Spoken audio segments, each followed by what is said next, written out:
Good morning, Vanguard University. It's really good to be with you this morning, digitally at least. I'm sorry I couldn't be with you in person, but things are what they are, and it's wonderful that we're able to communicate with each other in this way. Well, my name's Seth Gruber. I am the West Coast Director for Life Training Institute.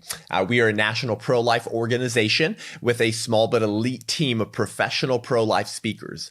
And what we do is we travel around the country speaking in faith-based high schools, secular high schools, faith-based colleges like Vanguard University, as well as youth groups, churches, pregnancy resource center, banquets, and conferences. And our heart is to come alongside Christian leaders, lay people, and students like yourself and just kind of give you the discipleship and encouragement and tools of thought you need to be an ambassador for Christ in this nation at this time. But specifically, we focus on being an ambassador for the unborn.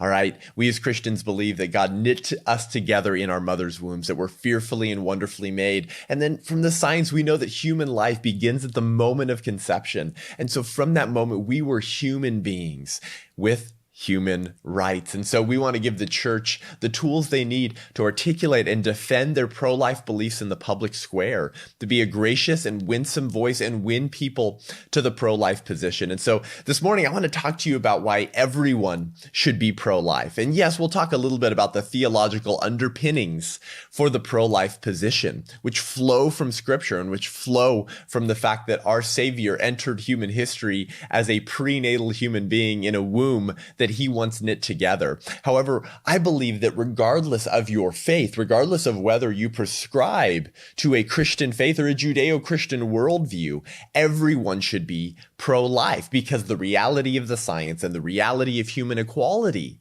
demands that all human beings are granted a right to life, and the unborn child is a human being. But before we launch into some of these ideas, and hey, if you disagree with me, I'd ask you to engage with me with an open mind. If you agree with me, I hope you walk away feeling encouraged and equipped to defend your beliefs in the public square. But I myself am a Westmont College alum, all right? Westmont College, as you probably know, you probably compete with them in many of your athletics in Santa Barbara. I graduated in 2014, and I was the founder and president of the first and only, at the time, pro-life club in the university's history. And so I put educational displays on campus. I brought in speakers. I began speaking myself at 19 years old on this issue. I hosted a massive debate on abortion on the campus, and I challenged my institution for their refusal to take a pro-life position on the issue of abortion. Westmont College, in fact, hires pro-abortion professors, and they are not interested in ensuring that the people shaping the minds of the next generation who will take up the reins of this republic and the reins of the Great Commission in the church are individuals who believe in the full counsel of God, not just those that are sort of selectively reading into Scripture, or those that are conducive to their maybe political views, but hiring professors who believe in the full counsel of God, which demands a pro-life position. I mean, our Savior entered human history as a fetus, as an unborn human being. What gives us the right to defend the killing of other human beings created in the image of that prenatal Christ? And so this was when my pro-life activism began, was as a student at Westmont College. But because I was the president of a pro-life club, I got a lot of heat, right? I became, unfortunately, a little bit notorious because many individuals, professors, faculty, and students at my alma mater are very pro-abortion, very pro-choice, or they're personally pro-life, but they believe it should remain legal. And so I received an email correspondence one evening from the faculty advisor of my pro-life club, and he sent me some emails that were being shared amongst professors regarding the issue of abortion and regarding how a Christian college like Westmont, how they believed that college ought to deal with moral issues like the issue of abortion. So I want to read you this quote to kind of just open up our conversation and time together. And I think it's going to help set the stage for where the church is, where Christian academia is, and how we can bring moral clarity to this issue. So this is a two-sentence opinion from a Westmont professor on how he believes Christian colleges and Christian leaders responsible for shaping the minds of the next generation ought to interact with issues of abortion. He says, the moral particularities of abortion are so fine-textured and open-textured that Manichaean distinctions about being pro or anti-abortion strike me as ethically obtuse. Our community and our students are best served when our chapel speakers invite us to tarry in the liminal spaces of complexity. Okay. Now, if you're thinking, yeah, I don't know what that means either. And I wish I could tell you that that was just a parody of professorial thinking. But I'm afraid that's actually much more of a window into our culture's deep-seated confusion on moral issues. First and foremost, the issue of abortion. And that moral confusion, friends, is seeping into the church. It's been seeping into the pulpits of the church in America. And most recently, we've seen this from Pastor Tim Keller. Now, listen, Pastor Tim Keller is a author and pastor who I have benefited much from. I've read many of his books. He's been called the C.S. Lewis of the 21st century. And I think many people are in the kingdom today and will be in eternity with Christ today because of his work. Okay. Now, he is the senior pastor at Redeemer Presbyterian Church in New York City. However, this type of moral confusion, spiritual confusion on the issue of abortion seems to be seeping into his pulpit as well. You see it just over a month ago, he shared a Facebook post where he said the following. He says, "The Bible tells me that abortion is a sin and a great evil, but it doesn't tell me the best way to decrease or end abortions in this country, or which policies are most effective." He says the current political parties offer a potpourri of positions on these and many, many other issues, most of which the Bible does not speak to directly. This means when it comes to taking political positions, voting, determining alliances, and political involvement, the Christian has liberty of conscience. Liberty of conscience, freedom. All right, so let me sort of interpret that for you. Tim Keller is saying that when it comes to moral issues like the issue of abortion, because the Bible doesn't specifically say this is the policy you should put in place to decrease or end abortions in the United States of America, because the Bible doesn't give us that specific sort of strategic command, therefore, Christians kind of just have freedom to kind of vote however they want, right? When he says when it comes to voting, determining alliances and political involvement, the Christian has liberty of conscience. So Tim Keller's saying we have freedom to vote however we want. In short, God doesn't really care all that much about our vote, even though that vote could help end the genocide of baby image bearers, right? 1 million of whom are being killed every year in America. But according to Tim Keller, Christians should just opt out of that political process, or it's permissible for them to do so, or to vote for that party that we know is the party of abortion and infanticide. So I know this might be controversial. Maybe you think I shouldn't be talking about sort of these political realities, but listen, abortion was legalized through political means. And so if we believe that every human being is created in the image of God and deserves a right to life, then we have to work through political means to restore personhood, right? And legal protections to our unborn neighbors. For example, it would have been scandalous in the 1850s, right? Before we ended slavery, for a Christian pastor to say, because the Bible doesn't tell me the best way to decrease or end slavery in this country, the Christian has liberty of conscience to vote for the Democratic Party, the party of slavery, and their domestic terrorist arm, the KKK, because, the Bible doesn't prescribe policies, right? That would be scandalous. And all of us, right, regardless of whether you're listening to this and you're pro-choice or pro-life, wouldn't all of us say, yeah, that's scandalous? Like Christians had a political duty to intervene, to end lynchings, to end slavery, and restore personhood and legal protections to our Black brothers and sisters. So my question is this: why should it be any different with our unborn neighbors, who are also fully human and created in the image of God?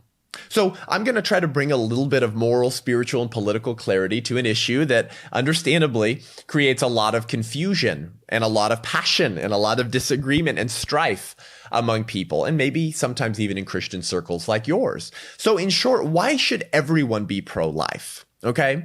Maybe you think, well, I shouldn't be speaking to politics. Maybe you think that I shouldn't be speaking to the moral issue of abortion because it's just a Christian issue, maybe you think that that's imposing religious beliefs. So I kind of want to break this down for you this morning in the time we have together and explain why I believe that everyone should be pro-life. Everyone should be acting in order to protect the unborn child, regardless of our religious affiliation. And this is significant and important, friends, because it's only by protecting the most defenseless members of our society that we can maintain justice and equal treatment for all human beings, right? That sounds very Martin Luther King Jr., doesn't it, right? Remember, injustice anywhere is a threat to justice everywhere, right? The idea is that if we can't maintain justice, equal treatment before the law, the right to life for a specific class of human beings, then that justice, that right to life or liberty will be compromised for all human beings. So the only way to maintain human equality is to ground human rights in the only thing we have in common, our human nature, which began at the moment of conception.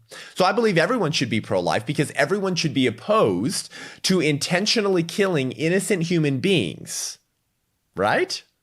Nobody would say that they're pro-choice on the question of infanticide. They're pro-choice on the question of child abuse. They're pro-choice on the question of spousal abuse because some choices are wrong. So the question is not about choice in general, because we're all pro-choice, right? I'm pro-choice because I believe women should have the right to choose their own spouses, their own careers, their own education, if and when to have children. I'm pro-choice on all those things. But some choices are wrong, like the choice to intentionally harm or kill an innocent human being. So I'm going to lay out a very simple argument for you as why I believe everyone should be pro-life. And I encourage you, especially if you disagree with me, to engage with me with an open mind and commit to intellectual honesty, follow reason where she leads. And then feel free to challenge me later. Reach out to me after the chapel and let me know if you don't think I succeeded in making my case. So I'm going to offer what's called a syllogism, right? You know what this is. You lay out your premises in a very structured format. And if each premise is true and adequate and sound, then the conclusion naturally follows. Okay. So here's my syllogism for why everyone should be pro-life. Premise one is that it is always wrong to intentionally kill innocent human beings without proper justification. Premise two is that abortion intentionally kills an innocent human being without proper justification. So the conclusion is that abortion is always wrong. Always wrong. So let's just walk through each premise together. We'll break down all of the intricacies, okay, of the abortion debate here. And hopefully we'll cover any questions that you have, especially if you hold a pro-choice position and you think that I have a large hurdle to get over, okay? So premise one, I think we can all agree on that, right? Premise one is that it is always wrong to intentionally kill innocent human beings without proper justification. I don't think anyone here would say, Seth, actually, there are some human beings I want to tell you about that we should be able to kill. Innocent ones for no reason at all, right? So it would become a disagreement on whether the unborn child is a full human being or person, right? But certainly premise one we can all agree on. So let's move to premise two. Abortion intentionally kills an innocent human being without proper justification. So to my understanding, there are three questions here that we kind of need to look at together to determine, to answer, before we know that premise two is sound and adequate. So the first question would be, is the unborn a human being, right? Because I said abortion intentionally kills an innocent human being. So what is the unborn? Well, the science of embryology, friends, has given us that answer, right? So I'm actually not going to turn to Bible verses, though I could, to make my case, because I'm making the point that everyone should be pro-life regardless of religious affiliation. So the science of embryology, right, the study of the embryo, the study of us at our prenatal stage, has been very clear on who the unborn is in the womb. All right. And this is language, by the way, that you'll find in pretty much any embryology textbook on any university campus. The science of embryology teaches us that from the moment of conception, the unborn child is a distinct, living, and whole human being. Distinct, living, and whole. All right. So what do those terms mean? Well, distinct means separate, right? Distinct means unique. Distinct means that I'm not you and you're not me. There's only one of you. You're entirely unique. There will never be another one of you again. That's what it means to be distinct. So if the science tells us that the unborn is distinct from the moment of conception, what does that mean as it's applied to the issue of abortion? Well, let me tell you, it means that the body in her body is not her body, because it's a distinct human being. And don't we know this at a self-evident level? Again, I want to challenge those of you who maybe think differently. Don't you know this at a self-evident level? Because if the body in her body is her body, then we'd be forced to admit that pregnant women have 20 fingers and 20 toes, right? 2 brains, 2 hearts, 2 different DNA codes existing simultaneously, maybe 2 different blood types existing simultaneously. And if mom is pregnant with a boy, now pregnant women have male genitalia. All right. So none of this makes sense because the unborn child is distinct. Okay. And that's what the science teaches us. It also teaches that the unborn child is living. Okay. This is simple because dead things don't grow. The unborn child is growing. The unborn child meets all of the requirements for a living thing that we learned in high school biology. And the unborn child is developing their own growth and development from within. Right. So pregnant women don't will their unborn children to develop. Right. My wife is 8 months pregnant. She doesn't come over to me and say, can you whisper to my uterus? Can you remind our baby to grow? Because unborn children develop themselves from within. So they're living. Right. And they're whole. What does it mean to be a whole human being? Don't confuse wholeness with development, okay? A whole human being is simply one who has everything they need to realize their full growth and development as a participating member of the human species. So for example, I'm 29 and I'm not 40. All right. Now, my wife recently found out that men don't reach their mental peak until their 40s. And she was very encouraged by that. She was singing hallelujahs. I don't know what to do with that. But so there are aspects of my development, right, that I have not realized yet, correct? Does that mean I'm not a whole human being now? No, of course not. Just because I have not realized every aspect of my development doesn't mean I'm not a whole human being now. The same is true with the unborn child. They're a human being from the moment of conception, right? They, like us, just find themselves on a different tick mark on the continuum of human development. But that continuum began at the moment of conception, okay? So, for example, you remember those Polaroid cameras, right? You take a picture, it spits it out, it starts to develop, and you shake it, right? Well, and you patiently wait. Development of the whole human being is very similar to the development of a Polaroid photo. If you take a picture of phenomenal sunset, right, in Newport Beach or Costa Mesa, most amazing sunset you've ever seen, and the photo gets spit out of your Polaroid camera, and at that moment, I come up, I tear the photo out of your hands, I rip it up into little pieces, and I throw it in the ocean. And you get angry with me. What if I just told you, well, brother, sister, it's fine, chill out, because that wasn't a picture of a sunset. That was just a black smudgy on a white piece of paper. Now, you'd probably respond by saying, Seth, what are you talking about? The sunset was already there. We just couldn't see it yet. All it needed was time.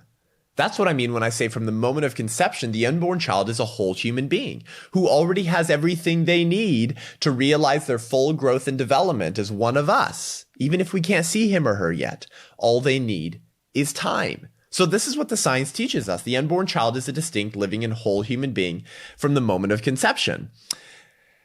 Dr. Jeremy Le Guin, a professor of genetics at the University of Descartes, who wrote one of the sort of textbooks on embryology, is very clear on this as well. He says, after fertilization has taken place, a new human being has come into being. It is no longer a matter of taste or opinion, meaning it doesn't matter what you think about it.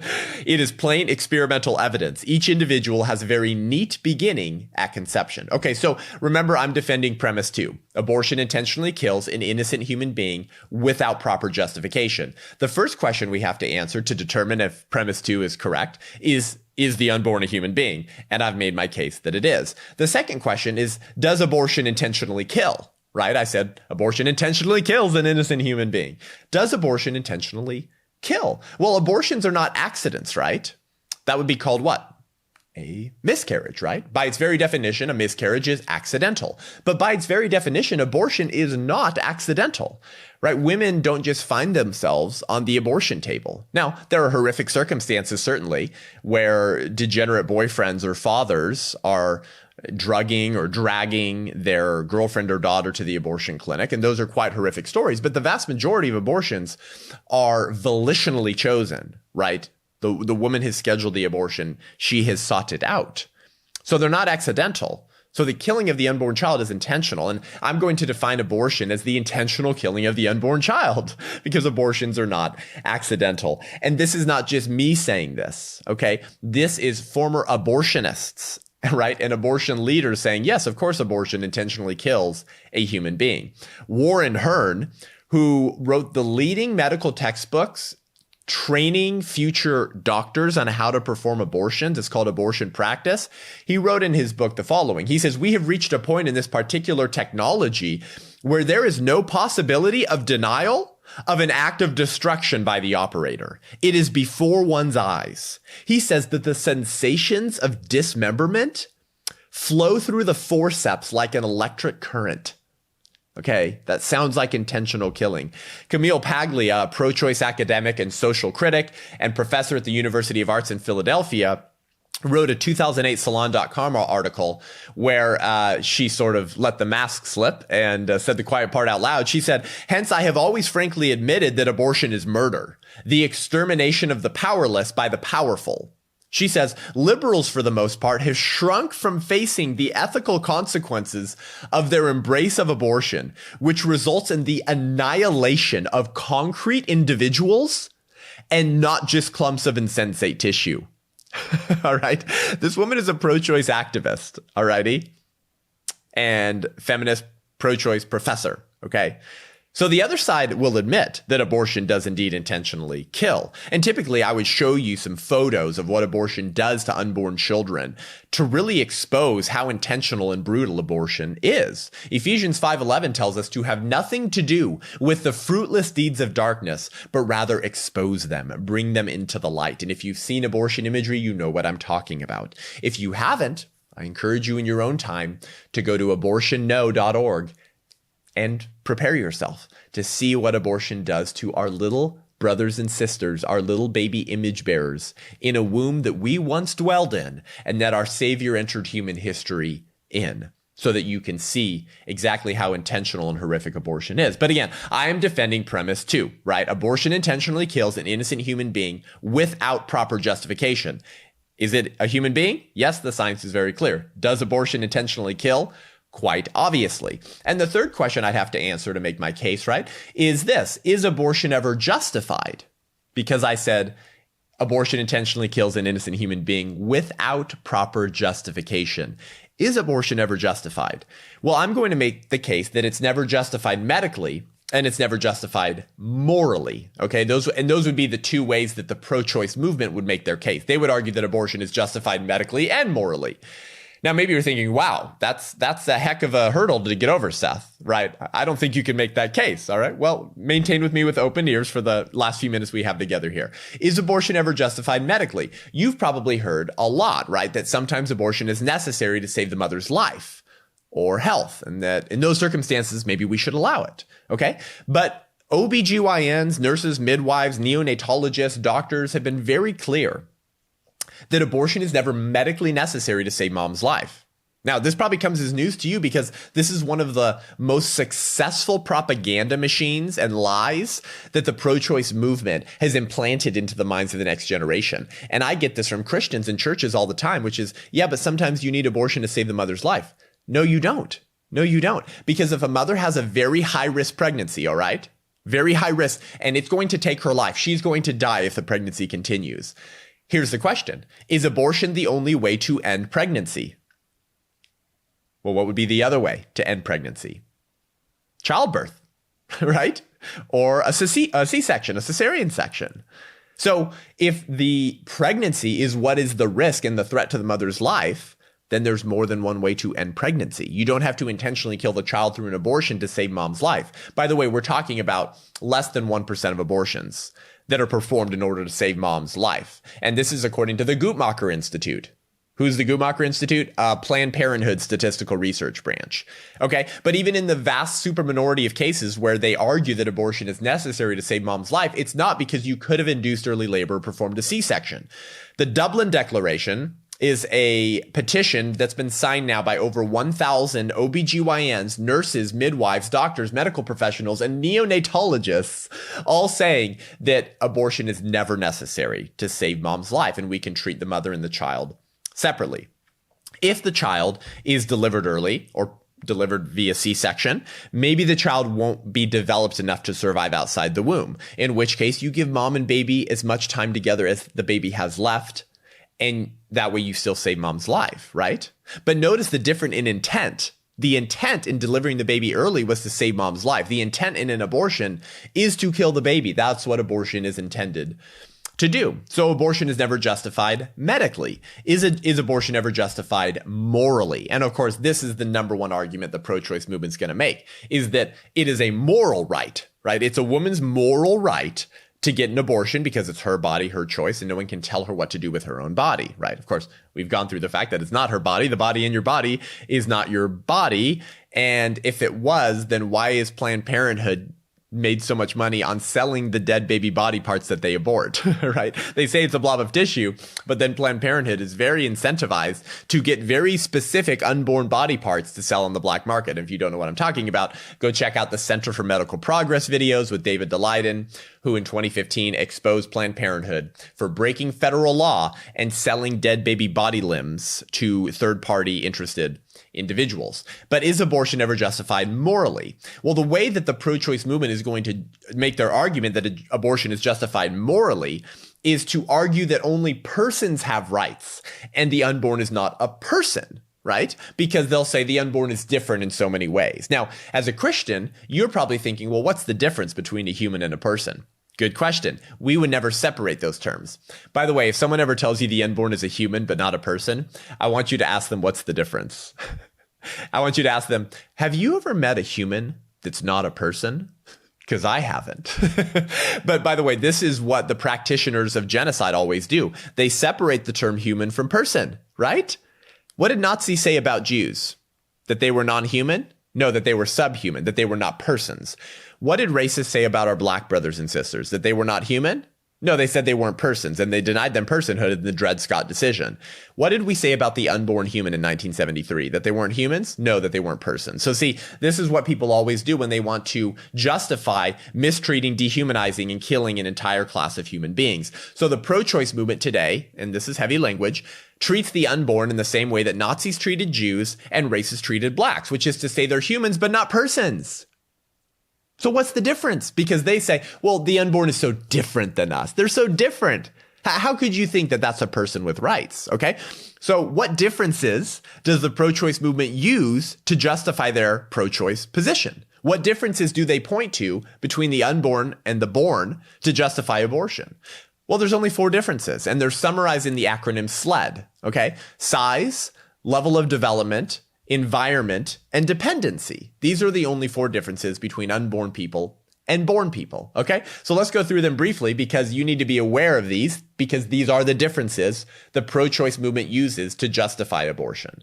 Yes, the unborn child is smaller than the newborn child.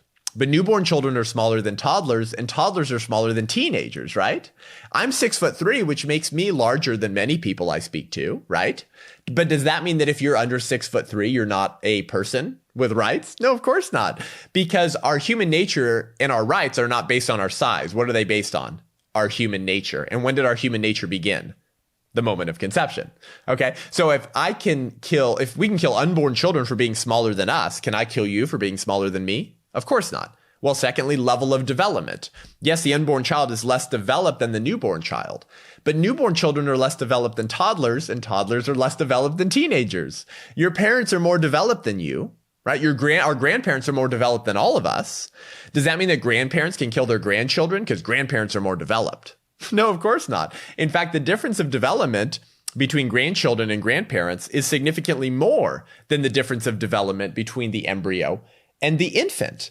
So our rights don't come from our level of development because those are constantly different, right? We all find ourselves on a different tick mark on the continuum of human development. Our rights come from our human nature, which began at the moment of conception. So size and level of development cannot be used to justify abortion, or else they could be used to justify killing us.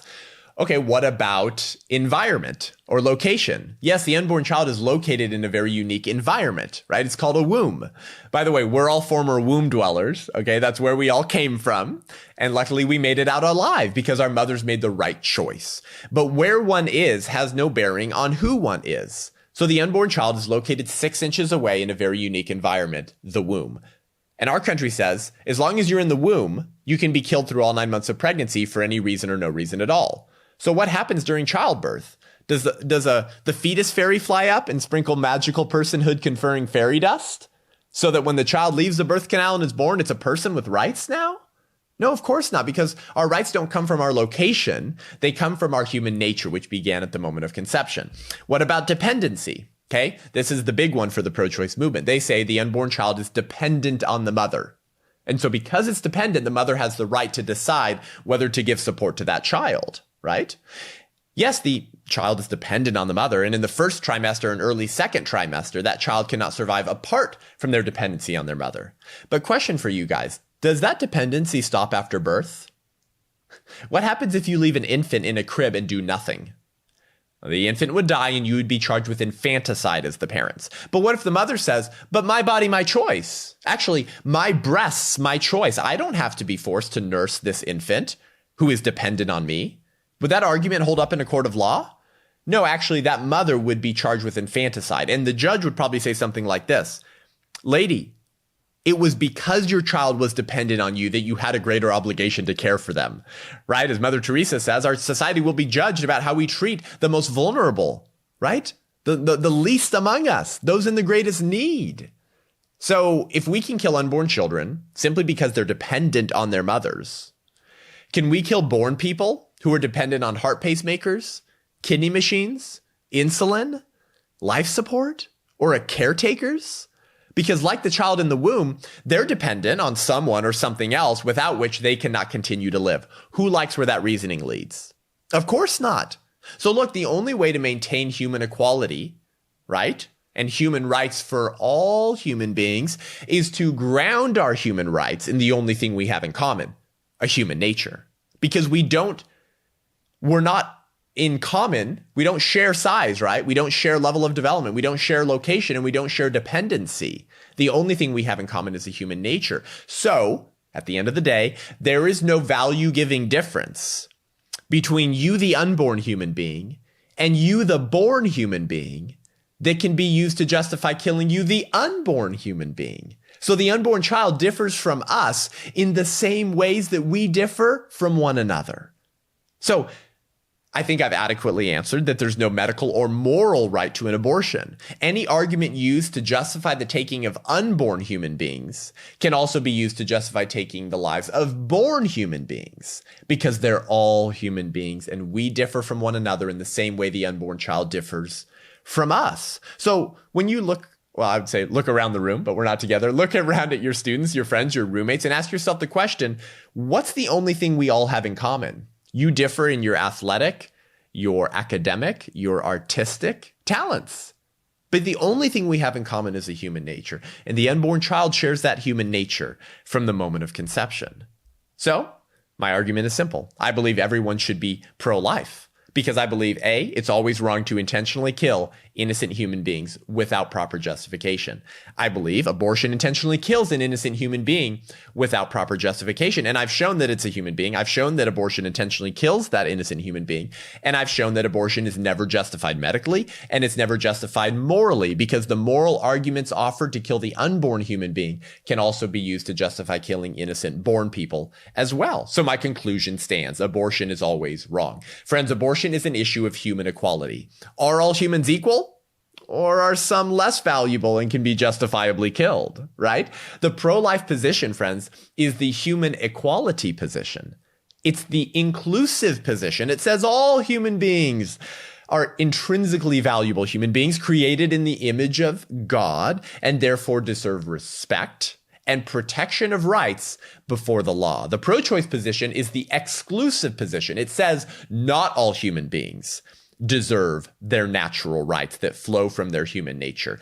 It's the born people, the pregnant mothers or the fathers, who can dehumanize and kill their own unborn children. And those human beings are not included in the American experiment and in the natural rights that flow from our Creator.